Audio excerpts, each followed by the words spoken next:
Selamat pagi pemirsa, Berita Nusantara kembali menyapa Anda pada hari ini. Sejumlah berita aktual akan kami sajikan untuk Anda. Bersama saya Devi Yulia, inilah Berita Nusantara selengkapnya.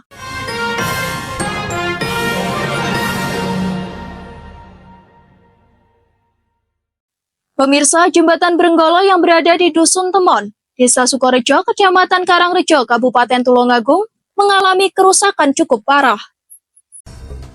Menurut informasi dari Husin, Sarjana Sosial Magister Administrasi Publik, warga Duku Bolu, Dusun Genengan, Desa Punjul, jembatan ambrol pertama kali pada Jumat 11 Mei 2025.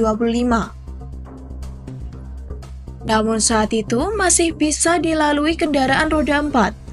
Sayangnya, pada Senin 13 Mei 2025, jembatan kembali ambrol lebih parah hingga hanya bisa dilewati sepeda motor saja.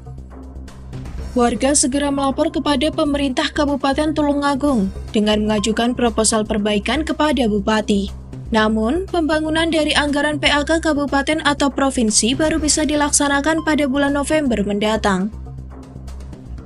Pemerintah Kecamatan Karangrejo dan warga langsung bergerak bersama panitia pembangunan yang dipimpin Hasan Sarjana Hukum dengan Sekretaris Ahmad Muzafir dan Bendahara Haji Muhammad Mamba Udin. Perbaikan jembatan dilakukan secara swadaya dan gotong royong. Panitia pembangunan juga membentuk beberapa seksi kerja, seperti seksi perencanaan, penggalangan dana, dan pengadaan barang, yang melibatkan Sunardi, Kusnawan, Roykan, Alvin Chaniago, dan Hari Sambirejo. Sementara untuk seksi teknis dan keamanan, turut melibatkan Toyib, Tolib Modin, Solikin, Jali, Parni, dan Vicky. Pekerjaan perbaikan dimulai pada Selasa 3 Juni 2025 dan selesai dalam waktu hanya 6 hari, tepatnya pada Senin 9 Juni 2025. Menurut Ketua Panitia Hasan Sarjana Hukum, pembangunan jembatan menelan biaya sekitar 50 juta rupiah yang bersumber dari swadaya masyarakat Desa Punjul dan Desa Sukorejo. Oke, kita sampaikan kepada seluruh masyarakat yang ada di Desa Punjul, kemudian Desa Sukorejo, dan di desa yang lain, dan Kabupaten Tulungagung bahwa mulai hari ini jembatan Sukorejo, swadaya masyarakat sudah bisa dilewati oleh mobil roda 4, mobil pribadi, untuk elok, kemudian untuk truk, dan mobil muatan masih belum boleh. Dan ini tidak ada tarian. Ketika mobil lewat ini gratis, tidak ada tarian berupa dari warga atau apapun. Artinya mobil lewat gratis, sampai nanti bisa dilewati secara sempurna ya. Untuk sementara bisa dilewati hanya mobil pribadi roda 4. Oke, terima kasih. Mudah-mudahan saya ucapkan terima kasih pada segenap panitia yang telah mensukseskan pembangunan swadaya masyarakat jembatan ini, Ketua Hasan Eza, kemudian Sekretaris Ahmad Muzafir, Bendahara Mamba Udin, Alvin Chaniago, dan panitia yang lain, juga kepada segenap para pekerja, ada Pak Daksi, Pak Effendi, dan lain, Pak Ibu, Pak Ful, kemudian ada segenap masyarakat Desa Punjul dan Sukorejo yang telah memberikan bantuan moral, material, imaterial dalam rangka mensukseskan jembatan Sukorejo terbangun dengan menggunakan swadaya masyarakat dan gotong royong. Kemudian bisa di Kecamatan Karangrejo semakin maju dan semakin sejahtera. Ini kita bisa memberikan contoh pada masyarakat yang lain bahwa kalau kemudian masyarakat mau gotong royong, mau swadaya, maka kita mampu dan bisa membantu mensukseskan pemerintah Kabupaten Tulungagung dalam rangka mewujudkan Tulungagung yang maju sejahtera. Merdeka! Terima kasih. Tulungagung maju sejahtera. Merdeka! Akhir kalam. Wassalamualaikum warahmatullahi wabarakatuh. Meski kini sudah bisa dilintasi kendaraan roda 4, pihak panitia dan pemerintah kecamatan masih membatasi akses kendaraan berat seperti mobil elf, truk muatan, dan mobil roda 6 ke atas. Langkah ini dilakukan untuk menjaga struktur jembatan yang masih dalam tahap pengeringan dan penguatan. Diperkirakan dalam waktu maksimal 30 hari ke depan, jika kondisi jembatan sudah benar-benar stabil, seluruh jenis kendaraan akan diizinkan melintas kembali seperti semula. Dengan dibukanya kembali jembatan Brenggolo untuk kendaraan pribadi pada Rabu 11 Juni 2025, masyarakat berharap aktivitas ekonomi dan mobilitas warga bisa kembali berjalan lancar. Pembangunan jembatan Brenggolo yang dilakukan secara gotong royong oleh warga Desa Sukorejo dan Desa Punjul menjadi bukti nyata kontribusi masyarakat dalam pembangunan. Sebuah langkah bersama untuk mewujudkan Tulungagung yang lebih maju dan sejahtera. Demikian laporan Java TV melaporkan. Berita selanjutnya, pemirsa. Presiden Prabowo Subianto menegaskan bahwa kekuatan suatu negara tidak hanya terletak pada kekayaan atau kekuatan militernya, namun pada sistem hukum yang adil dan tidak dapat diintervensi oleh siapapun. Dalam sambutannya pada acara pengukuhan calon hakim di Mahkamah Agung Jakarta, Kamis 12 Juni 2025, Presiden menyampaikan keputusan penting mengenai peningkatan kesejahteraan para hakim di Indonesia. Presiden menilai penegakan hukum yang kuat hanya bisa tercapai bila para hakim memiliki integritas tinggi dan terbebas dari tekanan maupun praktik suap. Oleh karena itu, Presiden memutuskan untuk menaikkan gaji seluruh hakim di seluruh penjuru tanah air. Kenaikan ini bahkan mencapai 280% untuk golongan tertentu. Menurut Presiden, kebijakan ini adalah bentuk penghargaan negara atas peran pentingnya para hakim dalam menjaga keadilan. Presiden mengungkapkan bahwa selama 18 tahun terakhir, para hakim belum pernah menerima penyesuaian gaji yang layak. Padahal mereka menangani perkara-perkara besar dengan nilai triliunan rupiah. Presiden juga menyoroti pentingnya hukuman yang adil di pengadilan, menekankan bahwa kepercayaan masyarakat terhadap hukum hanya bisa tumbuh jika pelaku kejahatan benar-benar dihukum sesuai perbuatannya. Dengan kebijakan ini, Presiden berharap Indonesia bisa membangun sistem hukum yang kokoh, adil, dan menjadi fondasi utama bagi stabilitas nasional dan kemajuan bangsa.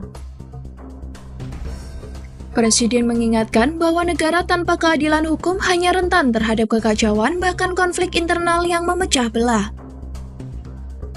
Melalui langkah strategis ini, Presiden Prabowo menaruh harapan besar agar para hakim mampu menegakkan hukum secara tegas dan berpihak penuh pada keadilan serta kepentingan rakyat. Demikian laporan Java TV melaporkan. Berita selanjutnya, pemirsa, Otorita Ibu Kota Nusantara atau IKN memastikan bahwa proses pembangunan dan arus investasi tetap berjalan lancar. Hal ini ditegaskan meskipun Deputi Bidang Pendanaan dan Investasi Agung Wicaksono telah dipindah tugaskan ke PT Pertamina. Kepala Otorita IKN Basuki Hadi Muljono, Kamis 12 Juni 2025 menyampaikan apresiasi tinggi atas kontribusi Agung Wicaksono dalam memperkuat ekosistem investasi IKN. Basuki menekankan bahwa capaian selama ini telah menjadi pondasi kokoh bagi kelanjutan pembangunan ibu kota Nusantara. Di bawah kepemimpinan Basuki, Otorita IKN telah berhasil mendorong investasi lebih dari 65 triliun rupiah. Angka ini menunjukkan tingginya minat investor terhadap proyek IKN. Selain itu, skema pendanaan melalui kerjasama pemerintah dengan badan usaha atau KPBU juga menunjukkan kemajuan signifikan. Sejumlah proyek telah mendapat persetujuan dari Kementerian Keuangan sebagai bukti kepercayaan terhadap pendekatan pembiayaan IKN yang inovatif dan berkelanjutan. Tidak hanya dari sisi investasi, tanda-tanda kehidupan di IKN kini mulai terlihat nyata. Salah satunya melalui soft launching Hotel Hubika yang dilakukan akhir pekan lalu. Hotel ini merupakan hasil investasi swasta dan menjadi fasilitas penting untuk mendukung sektor pariwisata kuliner, serta aktivitas MICE, yakni Meeting, Incentive, Conference, and Exhibition. Kehadiran fasilitas tersebut menandai bahwa IKN kini mulai hidup dan berkembang. Agus Wicaksono menyampaikan keyakinannya terhadap arah positif pembangunan IKN. Agung juga menambahkan bahwa platform digital Investara yang telah dibangun bersifat berkelanjutan dan tidak bergantung pada individu semata. Basuki menilai semangat generasi muda yang kini menegakkan otorita IKN adalah jaminan keberhasilan jangka panjang dari proyek kota masa depan Indonesia ini. Demikian laporan Java TV melaporkan.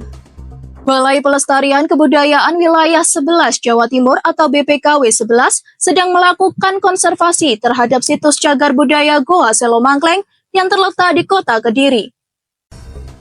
Kegiatan konservasi ini dilakukan pada Jumat 13 Juni 2025 sebagai upaya untuk melindungi, memulihkan, dan merawat situs bersejarah dari ancaman kerusakan akibat faktor alam maupun ulah manusia. Konservasi difokuskan pada pembersihan menyeluruh di kawasan gua, mulai dari jelaga dupa dan lilin hingga lumut yang tumbuh di permukaan gua. Coretan-coretan cat yang tergolong sebagai vandalisme juga menjadi perhatian utama dalam proses pembersihan ini. Pamong Budaya Ahli Pertama BPKW 11, Ira Fatmawati, menjelaskan bahwa pembersihan dilakukan dengan sangat hati-hati.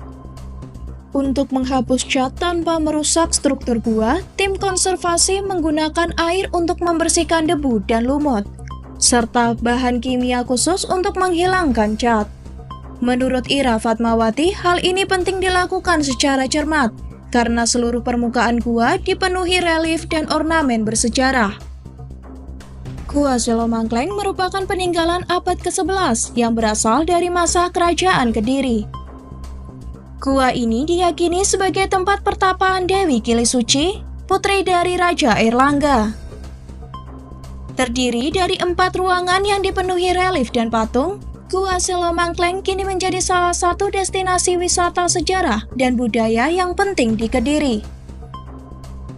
Selain sebagai objek wisata, gua ini juga dianggap sakral oleh sebagian masyarakat. Banyak warga yang rutin datang berziarah atau melakukan ritual keagamaan di kawasan ini. Tak hanya itu, kawasan Gua Selo Mangkleng juga terintegrasi dengan bangunan museum serta fasilitas pendukung lainnya, menjadikannya sebagai pusat pelestarian budaya yang terus dijaga dan dirawat keberadaannya. Demikian laporan Java TV melaporkan. Berita selanjutnya, pemirsa, Kepolisian Daerah Sumatera Utara berhasil mengungkap praktik penipuan berkedok seleksi masuk Bintara Polri. Total kerugian yang dialami para korban ditaksir mencapai 1,4 miliar rupiah. Irwasda Polda Sumut Kombes Polisi Nanang Masbudi menjelaskan bahwa ketiga tersangka terdiri dari Aibda Purnawirawan Perlautan Banjarnahor, berusia 52 tahun, istrinya Rita Nurhaida, serta seorang wanita lain bernama Susilawati Siregar. Penangkapan dilakukan pada Senin, 5 Juni 2025, setelah 5 orang korban resmi melaporkan kasus tersebut ke polisi. Modus yang digunakan pelaku adalah mendirikan lembaga bimbingan belajar bernama Maju Bersama, yang mengklaim bisa meloloskan calon siswa Bintara melalui jalur khusus.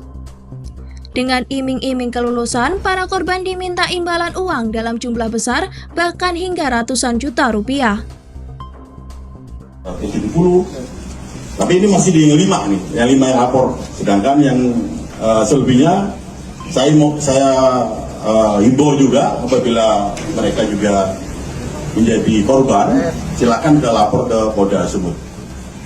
Ya, ini kita hanya memberi sampaikan dari sekian tahun, ini baru yang LP-nya.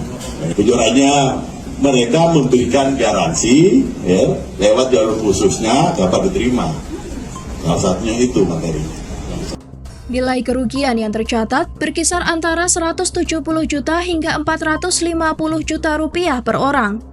Total kerugian dari 5 korban yang telah melapor mencapai 1,4 miliar rupiah.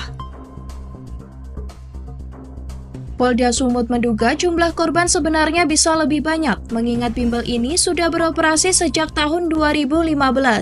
Polisi pun menghimbau warga yang merasa menjadi korban agar segera melapor ke pihak berwajib. Polda Sumut saat ini sedang mendalami kemungkinan adanya keterlibatan oknum internal dalam kasus ini. Demikian laporan Java TV melaporkan. Pemirsa, pemerintah Kota Surabaya kembali menegaskan komitmennya dalam menata pengelolaan parkir di minimarket dan toko swalayan. Melalui operasi penertiban yang melibatkan TNI, Polri, serta organisasi masyarakat, Wali Kota Surabaya, Eri Cahyadi, memimpin langsung inspeksi ke sejumlah titik sejak tanggal 3 Juni 2025 hingga 10 Juni 2025. Dalam apel gabungan yang digelar di Balai Kota, Eri menegaskan bahwa penyediaan lahan parkir dan petugas resmi merupakan kewajiban, sebagaimana diatur dalam Peraturan Daerah Nomor 3 Tahun 2012. Kewajiban tersebut diperkuat oleh Perda Nomor 1 Tahun 2023 tentang Perdagangan dan Perindustrian, serta Perwali Nomor 116 Tahun 2023. Regulasi ini mengatur bahwa area parkir digunakan untuk mendukung UMKM, tidak boleh dikenakan biaya sewa. Namun di lapangan, Wali Kota menemukan sejumlah pelanggaran, salah satunya di sebuah minimarket di Jalan Dharma Husada. Di lokasi itu, tidak hanya tidak ada petugas parkir resmi, area parkir justru disewakan ke pelaku UMKM dengan tarif mencapai Rp800.000 per bulan. Pemkot menegaskan bahwa toko swalayan yang terbukti melanggar, sanksi tegas bisa dikenakan, mulai dari penyegelan area parkir hingga pencabutan izin usaha. Meski demikian, pelaku usaha tetap diberikan kesempatan untuk memperbaiki pelanggaran yang ada. Tempat usaha itu ketika ada pajak parkir, maka dia berhak menyiapkan juru parkir yang diangkat oleh dia. Maka dia harus pakai rompi. Dan yang saya hari ini silang, yang saya hari tutup itu adalah tempat parkirnya. Tapi kalau tempat parkirnya ini tidak ada, karena nggak ada supirnya, maka teman-teman nanti modern itu sopo sing parkir nanti pasti nanging bong macet kabeh kan.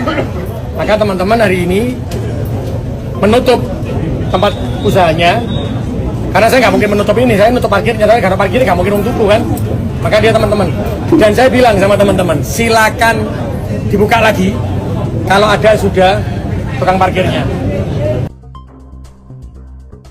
Kebijakan ini merugikan pengusaha. Eri membantah keras. Menurutnya, keberadaan petugas parkir resmi justru memberikan rasa aman bagi pengunjung dan melindungi pengusaha dari keluhan masyarakat. Selain inspeksi langsung, Pemkot juga memberikan surat edaran ke seluruh pelaku usaha tentang kewajiban pengelolaan parkir. Hingga kini, sudah lebih dari 800 titik usaha yang diperiksa untuk memastikan kepatuhan terhadap aturan.